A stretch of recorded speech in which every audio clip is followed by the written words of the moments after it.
je fais un certain nombre d'observations sur le christianisme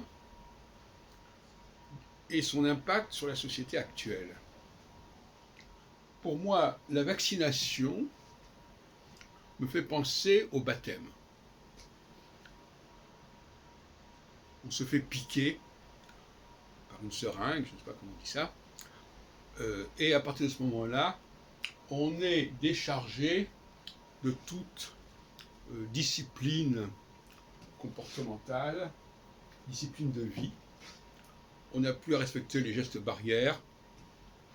On voit bien, par exemple, quand on circule dans les rues de Paris, que les gens sont attablés et parlent en toute liberté, sans masque, dans les restaurants, dans les bars, parce qu'ils ont le pass sanitaire et qu'ils ont été vaccinés la plupart du temps.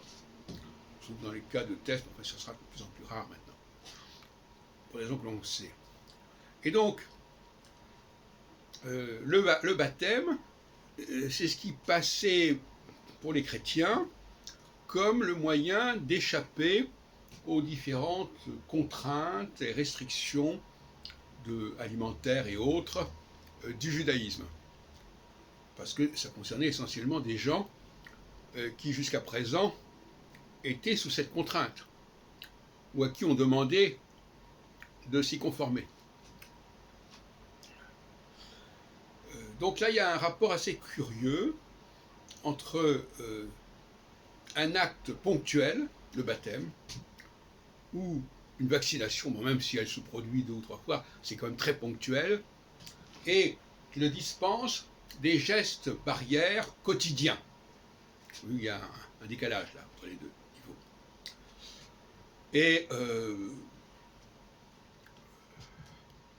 je me souviens qu'au début de la pandémie, il y avait les gestes barrières. On ne pouvait pas s'asseoir à côté de quelqu'un. Il fallait porter un masque, etc. Maintenant, les gens qui sont vaccinés ne portent pas le masque dans la rue parce que ça n'est plus le cas. Ils ne portent pas non plus le masque quand ils sont dans un lieu public. Donc le geste barrière du masque a disparu. Le geste de la proximité 1 mètre a disparu complètement, comme elle a disparu d'ailleurs complètement dans les transports en commun. Et donc là, on est dans une problématique qui est assez proche du baptême, d'une certaine manière. Dans les 2 cas, il y a un liquide qui sert de sauvegarde et qui dispense de toute autre contrainte.